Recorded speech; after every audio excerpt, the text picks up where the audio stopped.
Bonjour à tous et bienvenue au sanctuaire Notre-Dame-du-Cap. Nous allons toujours plus en avant, aujourd'hui le 11 août, dans notre neuvaine de l'Assomption qui a pour thème cette année « Seigneur, à qui irions-nous » La prédication de cette journée sera assurée par le Père Guilain Prince, franciscain et bibliste. Le thème de cette prédication d'aujourd'hui sera « Tu es le pain de la vie ». Il se laissera inspirer par l'Esprit Saint afin de nous montrer comment Jésus nourrit nos faims les plus profondes. Ce soir à 19h, après la prédication de 19h, il y aura procession eucharistique suivie d'une nuit d'adoration au petit sanctuaire. Pour plus d'informations, veuillez consulter notre site web et à tous, bonne neuvaine.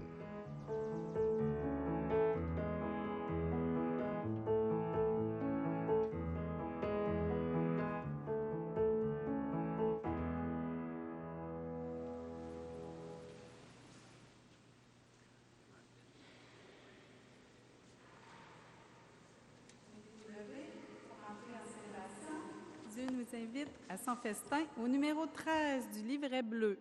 Au numéro 13 du livret bleu.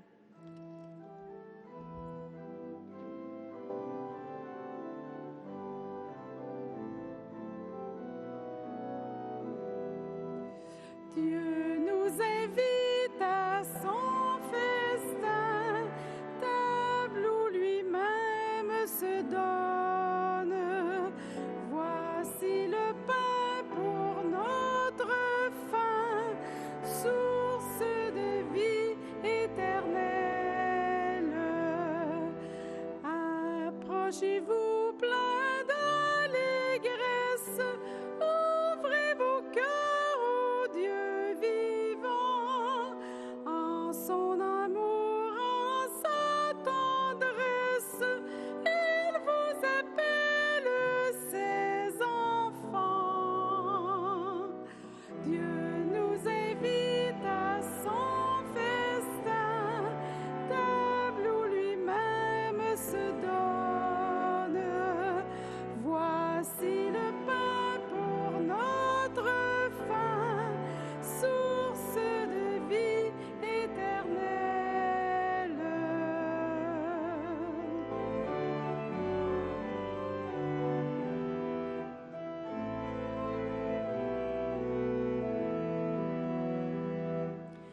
Venez à lui dans la confiance, abandonnez tous vos soucis et livrez-vous plein d'espérance, car c'est lui qui vous a choisi. Dieu nous invite à son festin, table où lui-même se donne. Voici le pain pour notre faim, source de vie éternelle.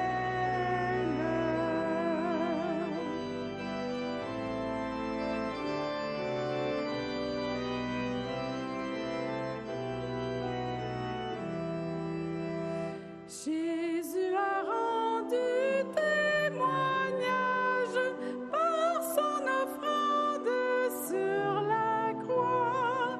Il donne sa vie en partage à qui l'accueille dans la foi.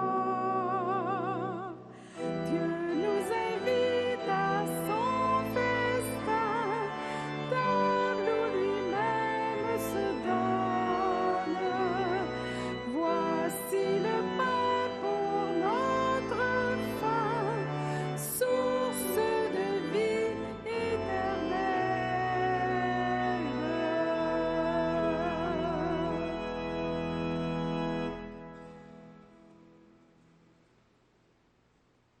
Au nom du Père, du Fils et du Saint-Esprit, la grâce de Jésus le Christ, l'amour de Dieu le Père et la communion de l'Esprit Saint soient toujours avec vous. Aujourd'hui, nous entendons la prédication de Père Guilain Prince, franciscain. Depuis son enfance, il est plongé dans le monde des communications et il continue dans cette veine. Il termine présentement un doctorat en théologie à l'Université Laval. Sa recherche porte sur la Galilée rurale du 1er siècle. À Trois-Rivières, il est le supérieur des franciscains et le recteur du futur sanctuaire dédié au père Frédéric Johnson. Il nous fait l'honneur, en cette journée, de nous entretenir sur Jésus, pain de vie.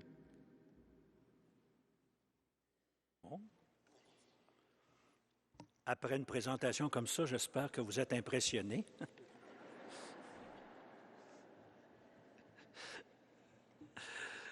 Chers amis, nous venons aujourd'hui, dans le contexte d'une neuvaine, à qui irions-nous? À qui irions-nous? Eh bien, nous nous en venons dans la lumière de Dieu, dans sa bienveillance. C'est dans l'amour qu'on perçoit qu'il y a en nous des choses qui ne sont pas abouties. Prenons le temps de nous arrêter, calmement, sereinement, pour reconnaître en toute humilité qu'il y a encore en nous quelque chose à guérir, quelque chose à pardonner. Implorons sa miséricorde.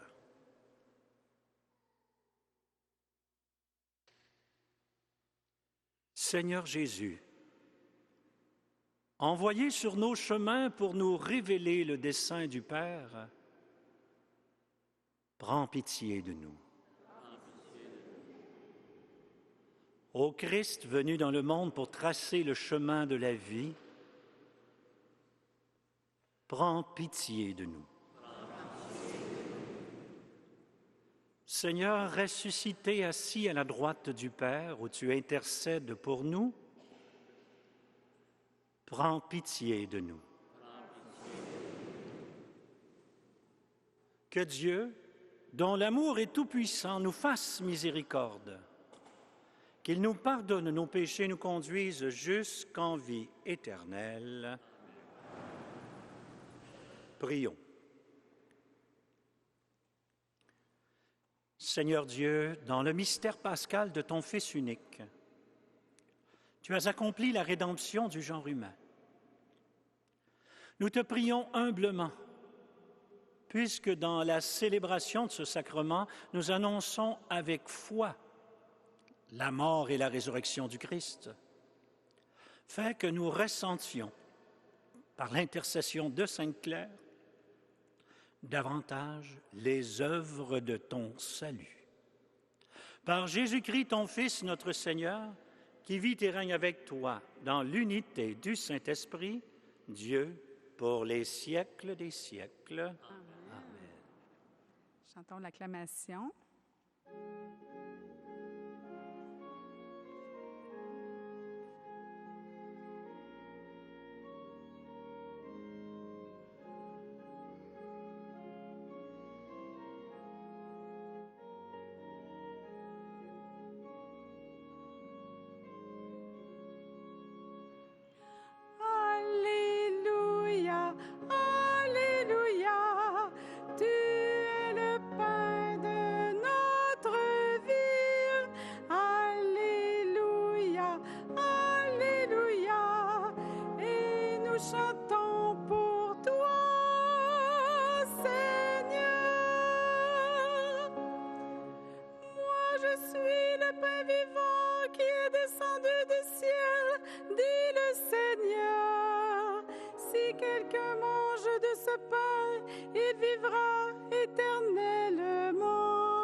Frères et sœurs, le Seigneur soit avec vous. Évangile de Jésus-Christ selon saint Jean.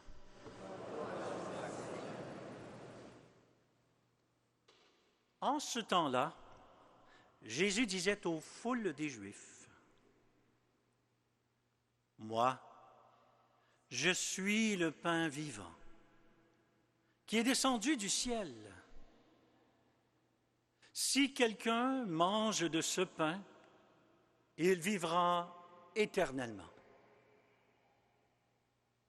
Le pain que je donnerai, c'est ma chair, donnée pour la vie du monde. » Les Juifs se querellaient entre eux. « Comment celui-là peut-il nous donner sa chair à manger? » Jésus leur dit alors, « Amen, amen, je vous le dis. Si vous ne mangez pas la chair du Fils de l'homme, et si vous ne buvez pas son sang, vous n'avez pas la vie en vous. Celui qui mange ma chair et boit mon sang a la vie éternelle. Et moi, je le ressusciterai au dernier jour. En effet, ma chair est vraie nourriture, et mon sang est vraie boisson. Celui qui mange ma chair et boit mon sang demeure en moi, et moi je demeure en lui. De même que le Père qui est vivant m'a envoyé, et que moi je vis par le Père, de même celui qui me mange lui aussi vivra par moi. Tel est le pain qui est descendu du ciel. Il n'est pas comme celui que les pères ont mangé. Eux, ils sont morts. Celui qui mange ce pain vivra éternellement. Acclamons la parole du Seigneur.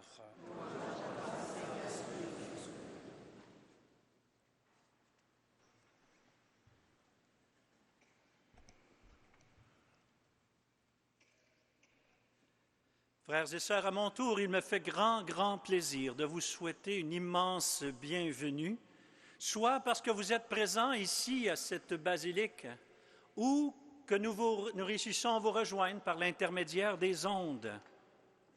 Merci d'être là, merci de prendre un petit peu de temps pour vous préparer à cette belle fête du 15 août.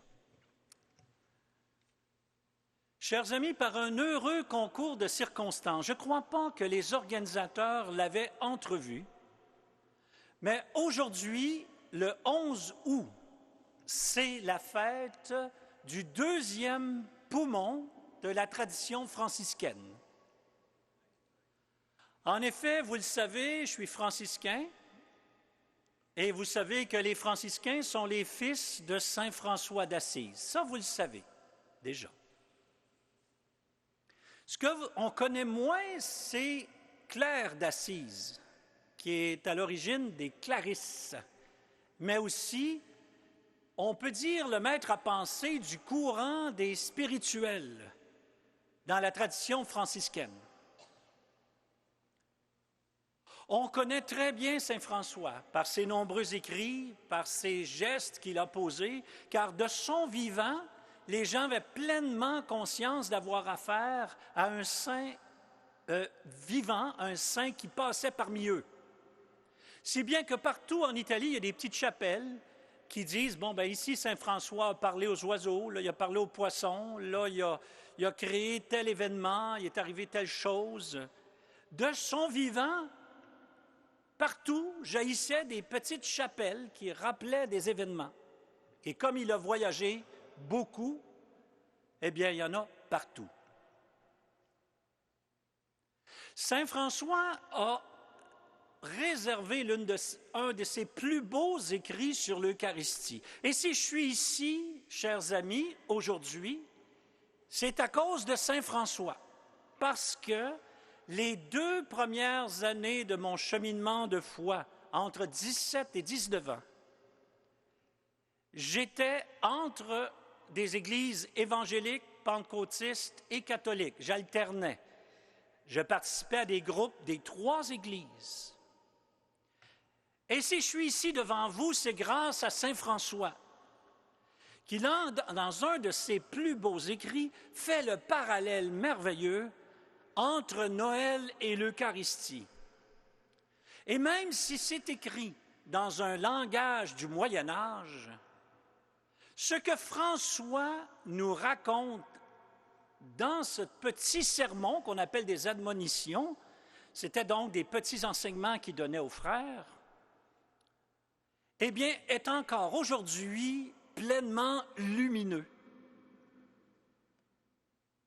On y apprend, par exemple, que saint François compare le cœur humain à la crèche.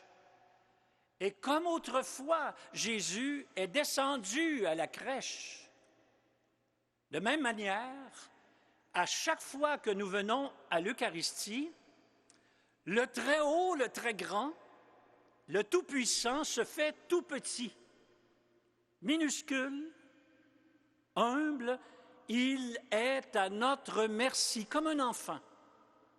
Et saint François a bien compris que la mangeoire est bel et bien, quand on a mis l'enfant dans la mangeoire, dans un village qu'on appelle Bethléem, la maison du pain, on a compris que dès sa naissance, Jésus se donnait comme un bon pain,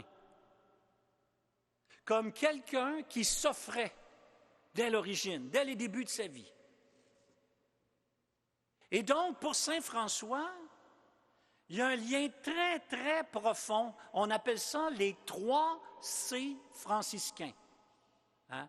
La crèche, la scène et la croix. La crèche, la scène, c'est le beau mot. Ça vient de l'italien du latin, cena, hein? Pour dire le repas, le souper. Et la croix. Et saint François, moi, il me semble, en tout cas, que saint François est vraiment parmi ceux qui parlent le plus de cette extraordinaire descente humble et simple, pauvre.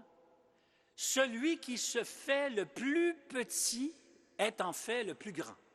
Donc, le très haut se fait le très bas, le tout puissant se fait le tout humble, le tout fragile, sous les traits d'un enfant. Mais ce qu'il faut savoir, c'est que Sainte-Claire n'est pas en reste. Car l'Eucharistie, en fait, si vous regardez sur Internet ou partout où vous verrez des représentations de Sainte-Claire, vous la verrez toujours avec un coffre, un petit coffret. Et ce qu'il y a là-dedans, c'est qu'il n'y avait pas comme aujourd'hui un tabernacle et un ostensoir. À ce moment-là, ça n'existe pas. On parle du 13e siècle. Sainte-Claire apprend que la ville d'Assise va être assiégée par des mercenaires, des Sarrasins qu'on appelait à l'époque, donc qui étaient des gens qui venaient de la Sicile, qui à l'époque était partiellement arabe, et qui avaient été engagés pour conquérir la région d'Assise. Et ils arrivent aux portes d'Assise. Et le petit monastère des Clarisses, cette première chapelle que saint François a reconstruite de ses mains, Saint-Damien, non, c'est pas la première, c'est la deuxième, eh bien, voici qu'elle est entourée de Sarrasins. Et Sainte-Claire, dans son petit monastère, juste devant la ville d'Assise, est à l'extérieur de la ville, à 1,2 km à peu près, pas très loin. Mais elles étaient les premières victimes de cette attaque des Sarrasins. Et peut-être qu'à ce moment-là, la question c'est à qui irions-nous? À qui irions-nous pour nous défendre contre des hommes de guerre, alors que nous sommes un groupe d'une 12aine de femmes? Et de fait, les Sarrasins réussissent à entrer dans la cour. Et Sainte-Claire, qui était très malade, demande à être aidée pour se lever. Elle se lève. Et elle dit, « Allez à la chapelle me chercher le Saint-Sacrement. »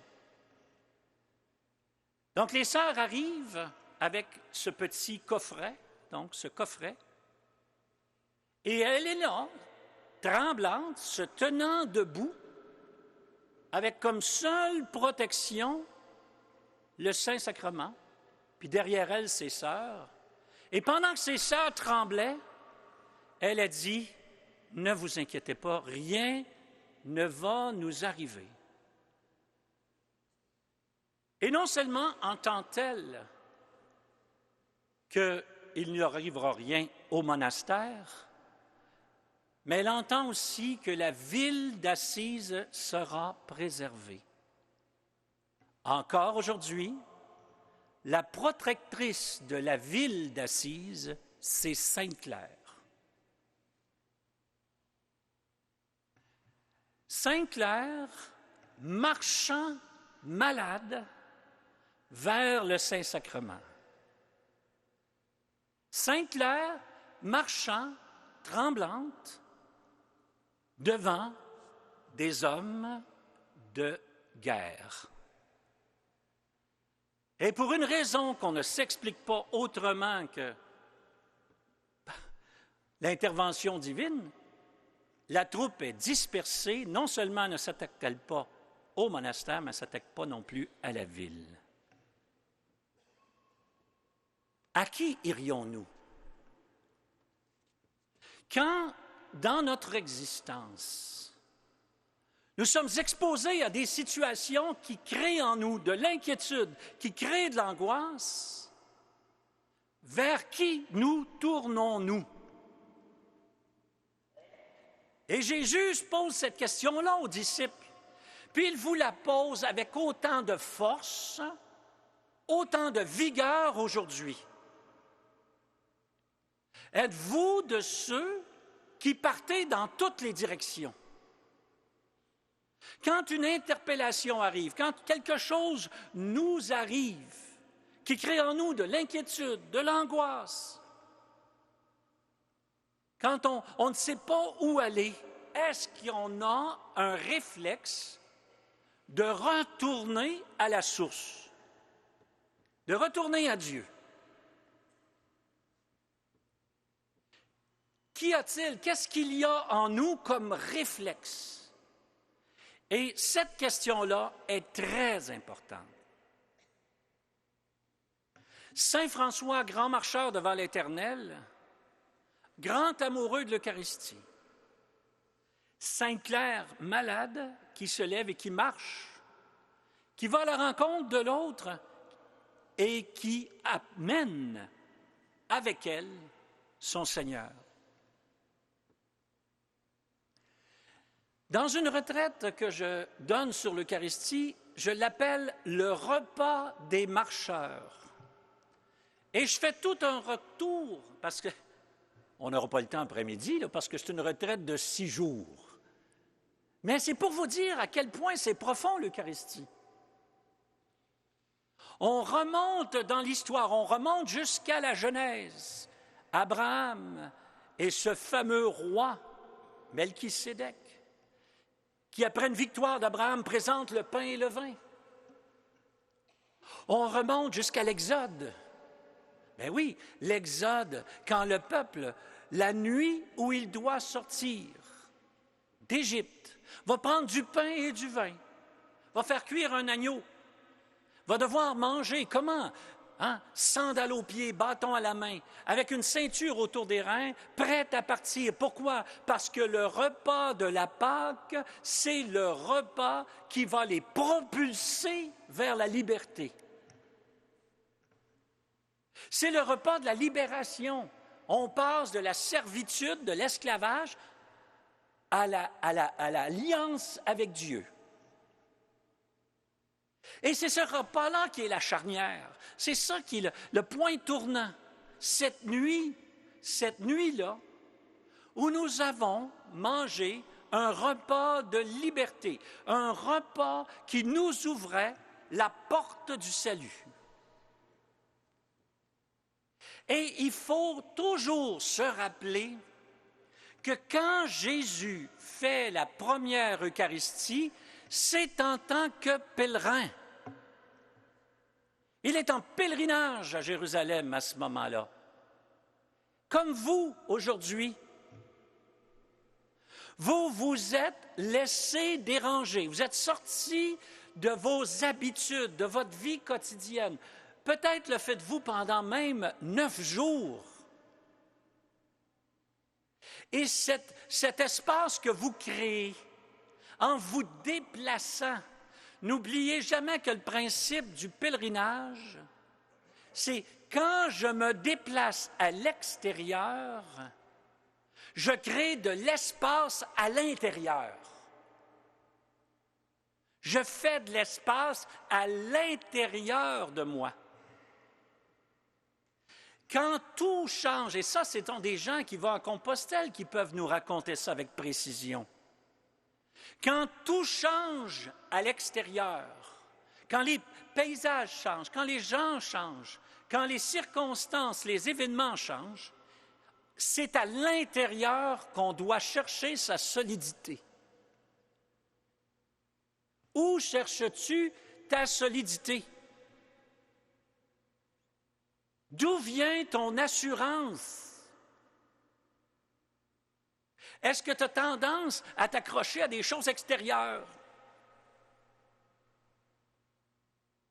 Ou alors, peut-être, c'est une dépendance par rapport à d'autres personnes. Tu t'accroches à l'extérieur parce que tu as peur, peut-être, d'entrer à l'intérieur. Or, l'Eucharistie, c'est un rappel. Par une liturgie extérieure, par des gestes extérieurs que Jésus a posés, c'est un rappel que la destination de tout le monde, c'est vers son cœur.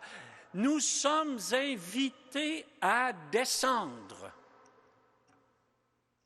Et c'est là qu'est notre fondation. C'est là qu'est notre fondation. D'abord, c'est là qu'est notre fondation comme être humain, comme personne, comme individu. Notre vraie identité, elle est à l'intérieur.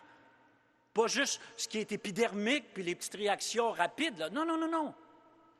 Ce que nous désirons profondément.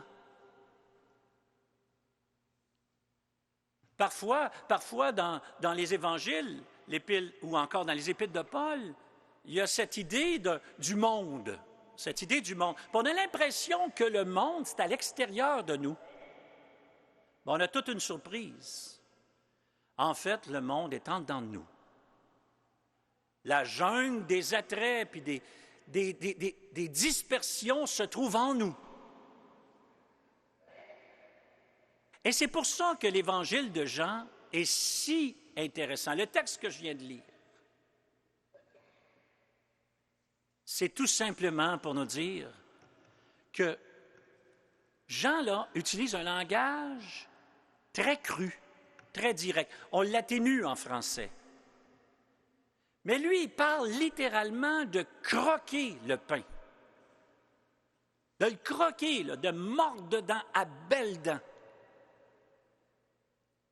Et comme un peu partout dans les écrits de Jean, il y a cette espèce de rappel que la vie spirituelle, ce n'est pas de flotter au-dessus de la réalité, mais c'est un véritable mouvement de descente qui est entrepris par le Seigneur dans l'incarnation, dans sa mort et sa résurrection.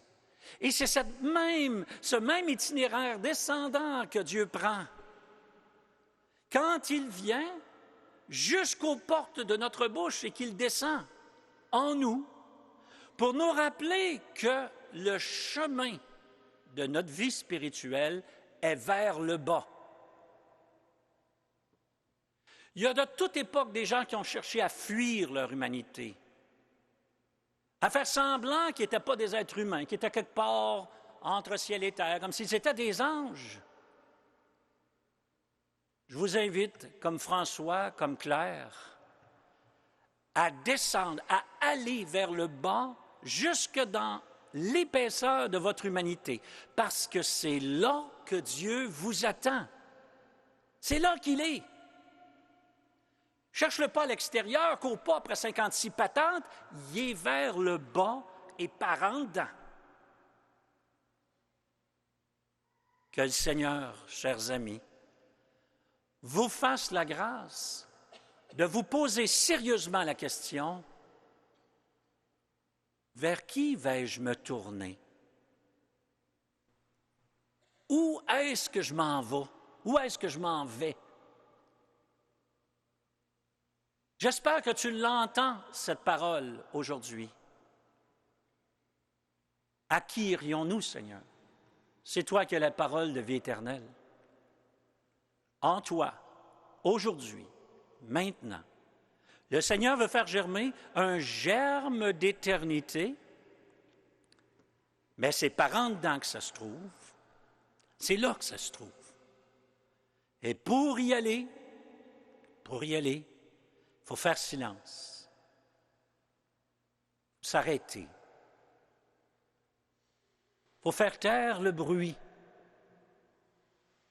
et humblement entreprendre un itinéraire vers l'intérieur de soi où l'Esprit Saint déjà nous attend et crie « Abba, Père ».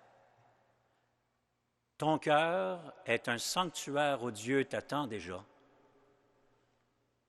Aujourd'hui, demain, ne manque pas le rendez-vous qui t'a été lancé. Amen. Amen.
Prions ensemble, frères et sœurs, au moment d'offrir le sacrifice de toute l'Église.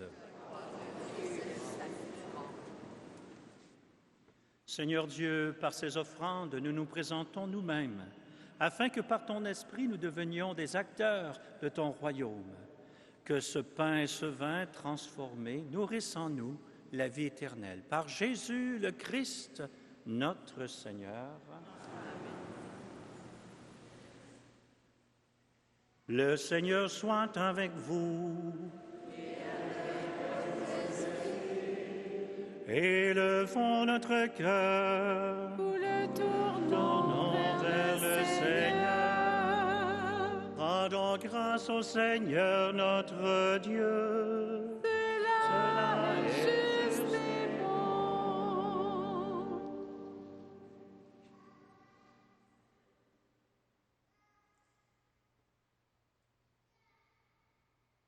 Vraiment, il est juste et bon pour ta gloire et notre salut, de t'offrir notre action de grâce toujours et en tout lieu, Seigneur, Père très saint, Dieu éternel et tout aimant. Car tu es glorifié dans l'assemblée des saints lorsque tu couronnes leurs mérites, tu couronnes tes propres dons. Dans leur vie, tu nous procures un modèle, comme en Sainte Claire, et dans la communion avec eux, une famille, et dans leur intercession, un appui, afin que, soutenus par de si nombreux témoins, nous courions jusqu'au bout l'épreuve qui nous est proposée et recevions avec eux l'impérissable couronne de gloire par le Christ, notre Seigneur. C'est pourquoi, avec les anges, avec la foule immense des saints et saintes, nous chantons l'hymne de ta gloire et sans fin, nous proclamons. Je vous invite à prendre le recueil rouge au numéro 257. 257.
Toi qui es vraiment saint, toi qui es la source de toute sainteté, Seigneur, nous te prions. Sanctifie ces offrandes en répandant sur elles ton esprit, qu'elles deviennent pour nous le corps et le sang de Jésus le Christ, notre Seigneur. Au moment d'être livré et d'entrer librement dans sa passion, Jésus prit le pain, il rendit grâce. Il le rompit et le donna à ses disciples en disant « Prenez et mangez-en tous. Ceci est mon corps livré pour vous. »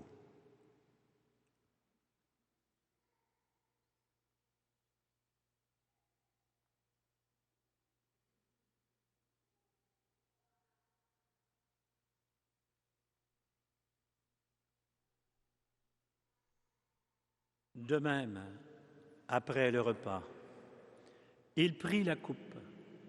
De nouveau, il rendit grâce et la donna à ses disciples en disant « Prenez et buvez-en tous, car ceci est la coupe de mon sang, le sang de l'alliance nouvelle et éternelle qui sera versé pour vous et pour la multitude en rémission des péchés.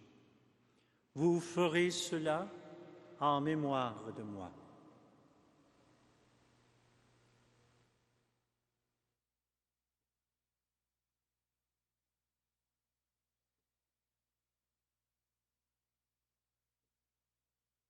Alors, je vous invite à prendre le numéro 51 du recueil rouge. 51. Vous pouvez vous lever.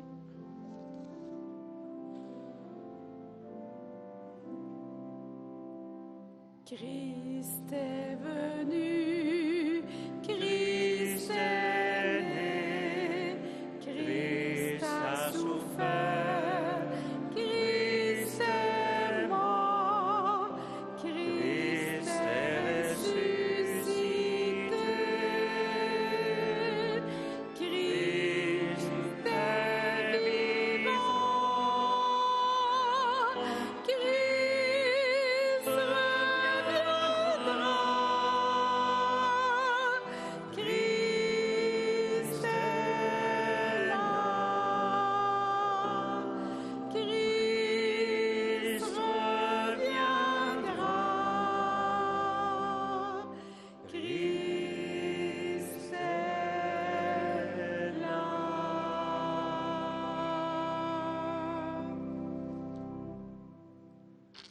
En faisant ainsi mémoire de la mort et de la résurrection de ton Fils, nous t'offrons, Seigneur, le pain de la vie et la coupe du salut.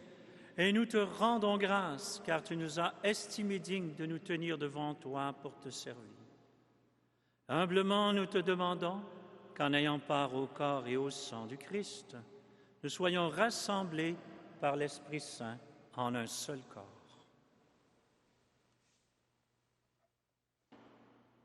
Souviens-toi, Seigneur, de l'Église répandue à travers le monde. Fais-la grandir dans ta charité, en union avec notre pape François, notre évêque, Monseigneur La Liberté, les évêques respectifs de nos diocèses, et tous les évêques, les prêtres et les diacres.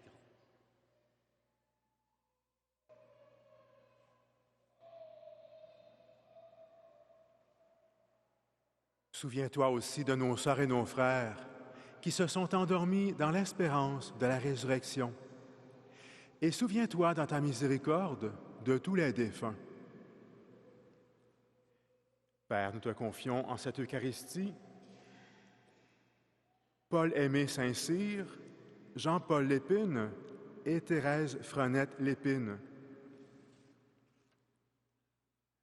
Accueille-les dans la lumière de ton visage.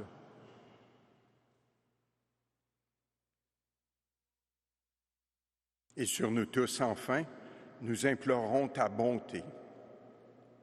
Permets qu'avec la Vierge Marie, la bienheureuse Mère de Dieu, avec Saint Joseph, son époux, avec les apôtres, avec Sainte Claire d'Assise et tous les saints et les saintes qui ont fait ta joie au long des âges, nous ayons part à la vie éternelle et que nous chantions ta louange et ta gloire par ton Fils Jésus, le Christ.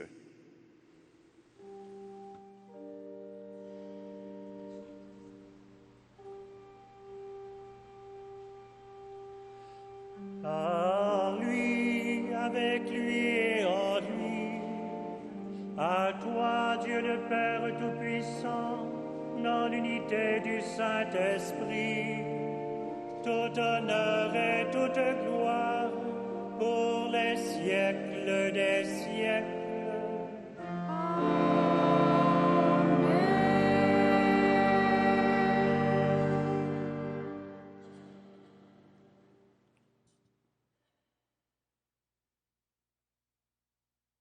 En toute confiance et d'un seul cœur, notre Père, qui es aux cieux, que ton nom soit sanctifié, que ton règne vienne, que ta volonté soit faite sur la terre comme au ciel. Donne-nous aujourd'hui notre pain de ce jour. Pardonne-nous nos offenses, comme nous pardonnons aussi à ceux qui nous ont offensés. et ne nous laisse pas entrer en tentation, mais délivre-nous du mal, car c'est à toi qu'appartiennent le règne, la puissance et la gloire pour les siècles des siècles. Seigneur Jésus-Christ, tu as dit à tes apôtres, je vous laisse la paix, je vous donne ma paix. Ne regarde pas nos péchés, mais la foi de ton Église. Pour que ta volonté s'accomplisse, donne-lui toujours cette paix. Conduis-la vers l'unité parfaite, toi qui règnes pour les siècles des siècles.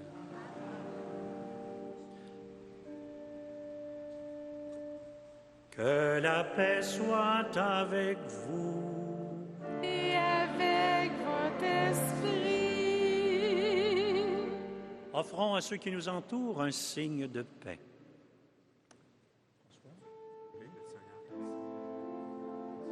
Alors, je vous invite à prendre le recueil au numéro 3.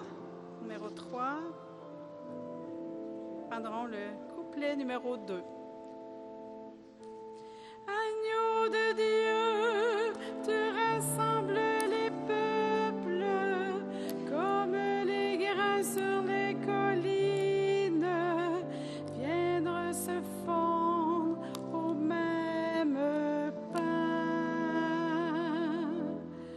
Agneau de Dieu, qui enlève le péché du monde, prends pitié de nous.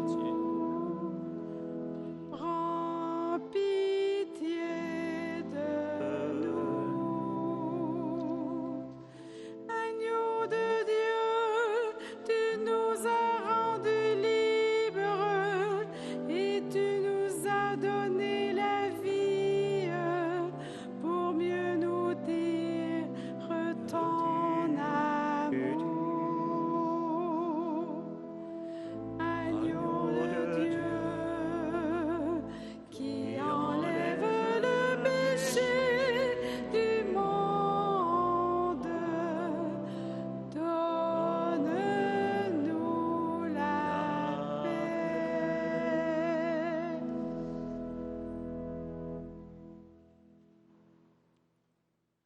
Voici l'agneau de Dieu. Voici celui qui enlève les péchés du monde. Heureux les invités au repas des noces de l'agneau. Seigneur, je ne suis pas digne de te recevoir, mais dis seulement une parole et je serai guéri. Que le corps et le sang du Christ nous gardent jusqu'en vie éternelle.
j'y doute, tu viens lui parler de demain. Pour l'aveugle sur la route, tu viens lui montrer le chemin. Pain pour notre terre, pain, force de nos jours. Tu viens nourrir notre prière de foi, d'espoir, d'amour. Tu viens combler notre misère de foi, d'espoir, d'amour.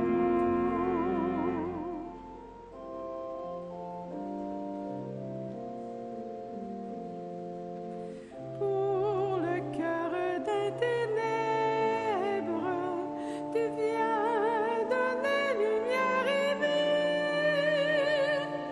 Pour celui qui est malade, tu viens témoigner par la croix. Pain pour notre terre, pain, force de nos jours. Tu viens nourrir notre prière de foi, d'espoir, d'amour. Tu viens combler notre misère de foi, d'espoir,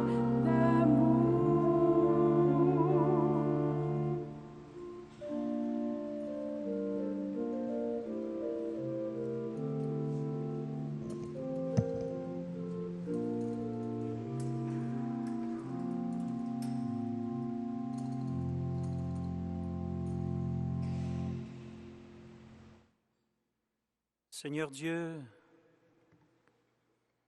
tu nous as fait participer à ton pain d'éternité, à ton festin d'éternité.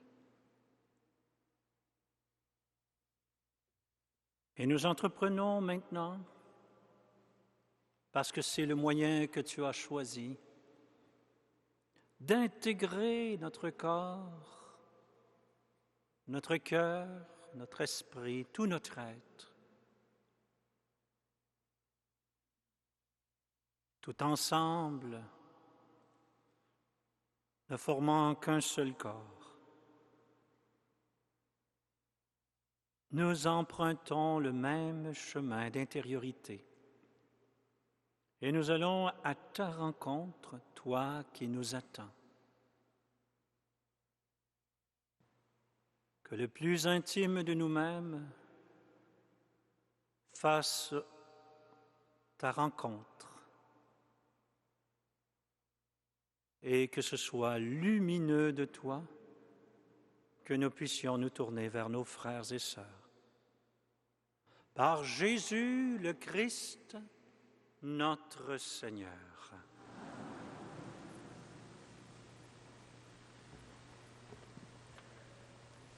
Pour continuer de cheminer après cette célébration, nous vous invitons à une expérience spirituelle. Pour répondre à Jésus qui est pain de vie, les personnes qui le désirent pourront vivre une procession eucharistique et une adoration vers le pavillon des Lampions dans les jardins. Ce temps d'adoration inclura des bénédictions personnelles avec le Saint-Sacrement pour celles et ceux qui le désirent. Cette expérience sera suivie à 15h30 pour les personnes qui le désirent toujours, suivie d'un récital au Petit Sanctuaire intitulé « Père Frédéric Johnson, ma grande aventure en Terre Sainte ». Alors, il est possible de participer aux deux activités. Également, les personnes qui le désirent pourront à la sortie offrir un don pour une organisation communautaire du milieu local qui vient en aide aux personnes démunies, aux personnes qui ont faim. Et n'oubliez pas que pour les personnes qui le veulent, il est possible de participer à une nuit d'adoration au Petit Sanctuaire la nuit prochaine. Bonne suite de neuvaine. Frères et sœurs, le Seigneur soit avec vous.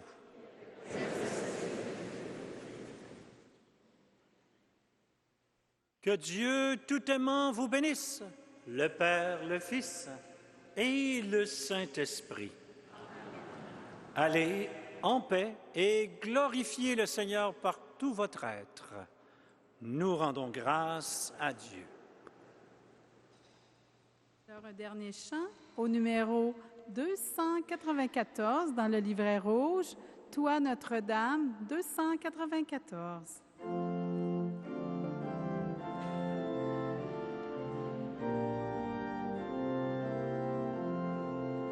Ensemble, « Toi